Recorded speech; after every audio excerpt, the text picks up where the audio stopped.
चलते हैं पटना जू के सैर पर। पटना चिड़ियाघर, जिसे संजय गांधी जैविक उद्यान के नाम से जाना जाता है, बिहार की राजधानी पटना में बेली रोड पर स्थित एक प्रसिद्ध जीव उद्यान और वनस्पति उद्यान है। इसकी स्थापना 1973 में हुई थी।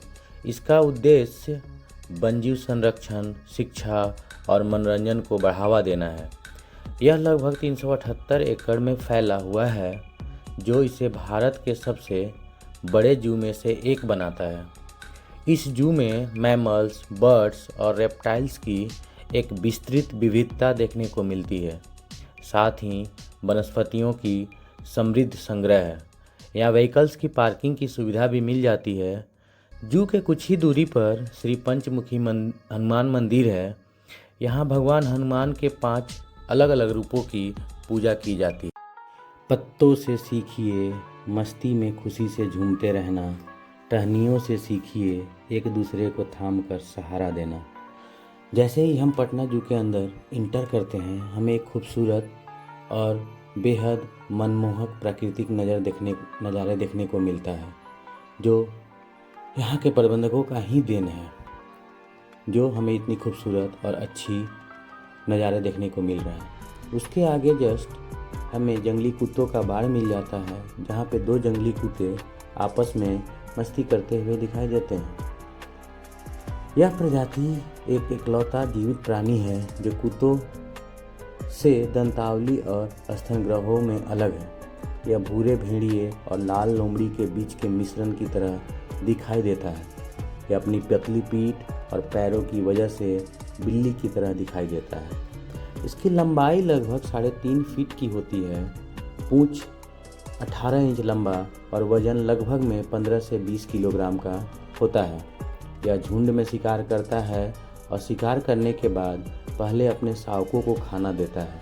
यह मनुष्यों से डरता है, लेकिन इसका झुंड बड़े खतरनाक प्राणियों जैसे जंगली सूअर, जंगली भैंसे और बाघ पर भी आक्रमण करने से भी नहीं हिचकिचाता है। यह झुंड में शिकार करता है और शिकार को जिंदा खाना शुरू कर देता है। शिकार करने वाले झुंड का दृश्य बेहद भीयद और खतरनाक दिखाई देता है। उसके थोड़ी सी दूर के आगे हमें भेड़ियों का बाड़ दिख जाता है, जहाँ पे पता लगता है कि भेड़िए अभी अभी कुछ बच्चे को जन्म दिया है, इसलिए उस बाड़ को अभी बाहर से बंद कर दिया गया है। थोड़ी सी दूरी के बाद हमें पैंथर यानी कि तेंदुओं का बाड़ दिखाई देता है, जहाँ पे तेंदुआ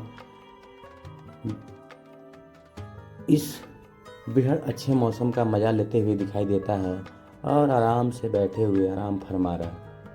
काफ़ी लोगों को बुलाने के बाद भी वो अपनी जगह से हिलने का नाम नहीं ले रहा, जैसे उसे कोई फ़र्क ही नहीं पड़ता है। ऐसे भी फ़र्क पड़ना ही क्यों चाहिए। उसके जस्ट सटे हुए बाड़ में हमें जंगली तेंदुए यानी कि काला तेंदुआ, ब्लैक पैंथर देखने को मिल जाता है और उसके साथ में ही और तेंदुआ मिलता है। ब्लैक पैंथर एक दुर्लभ तेंदुआ है, जिसे काला तेंदुआ नाम से भी जाना जाता है, जिसे आजकल के बच्चे, खासकर छोटे छोटे बच्चे जो कार्टून में देखते हैं, इसे बघीरा के नाम से भी जानते हैं। ब्लैक पैंथर एक बड़ी बिल्ली है जो पैंथर जीनस का सदस्य है। इसमें शेर, बाघ, जगुआर जैसे प्रजातियां भी शामिल हैं। ब्लैक पैंथर अफ्रीका और एशिया के कुछ हिस्सों में पाए जाते हैं। भारत में कर्नाटक, तमिलनाडु, महाराष्ट्र, मध्य प्रदेश, केरल में मुख्य रूप से पाए जाते हैं। ब्लैक पैंथर की सूंघने की क्षमता बहुत तेज होती है और इंसानों की तुलना में लगभग 4 गुना अधिक सूंघ सकता है। उसके बगल में ही उसके साथ में एक तेंदुआ दिखता है जो इधर उधर टहलता हुआ दिखाई देता है। ब्लैक पैंथर भी अपनी जगह से इधर उधर दौड़ते हुए दिखाई देता है, जैसे मानो वो बाहर निकलने का कोशिश कर रहा हो, लेकिन हम इंसान उसे कैद करके रख चुके हैं, जो इस कैद से मुक्त होने की कोशिश करके भी, चाह कर भी नहीं होना चाह रहा है, नहीं हो पा सकता है।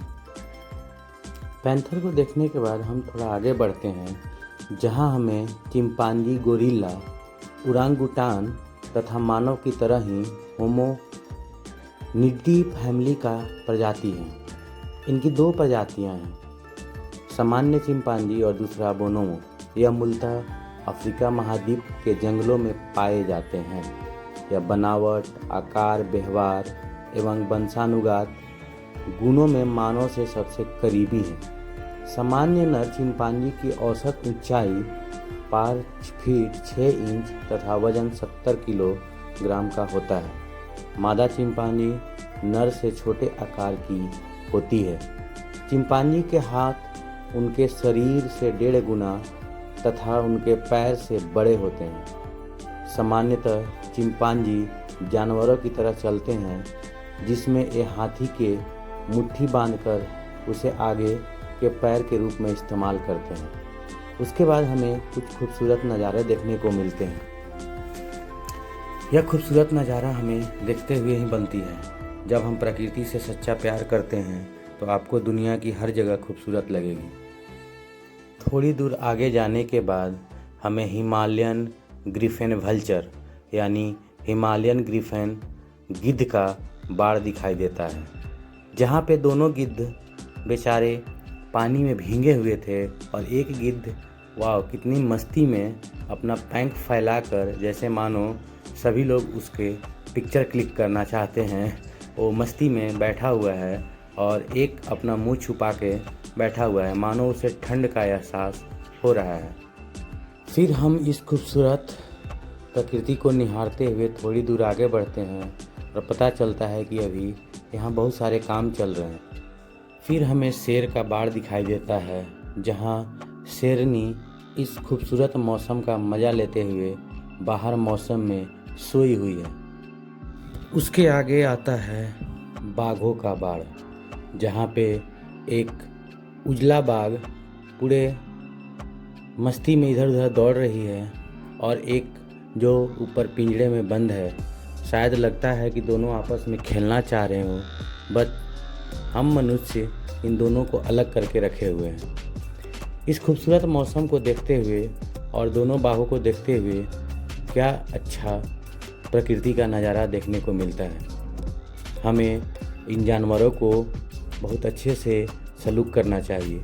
ये जानवर हमारे प्रकृति के संरक्षक हैं और ये हमारे एक इकोसिस्टम के पार्ट भी हैं। उसके आगे हमें शुतुरमुर्ग का बाड़ दिखता है, जहाँ पे बहुत सारे शुतुरमुर्ग बड़े मज़े से खाना खाते हुए और कुछ टहलते हुए दिखाई दे रहे हैं। यह पृथ्वी पर सबसे लंबा, भारी और उड़ान रहित पक्षी है। इसका वजन लगभग में 63 किलो से लेकर 150 किलो तक की हो सकती है और ऊंचाई लगभग में 3 मीटर तक हो सकता है। इसका जीवन काल लगभग में 40 वर्ष का होता है।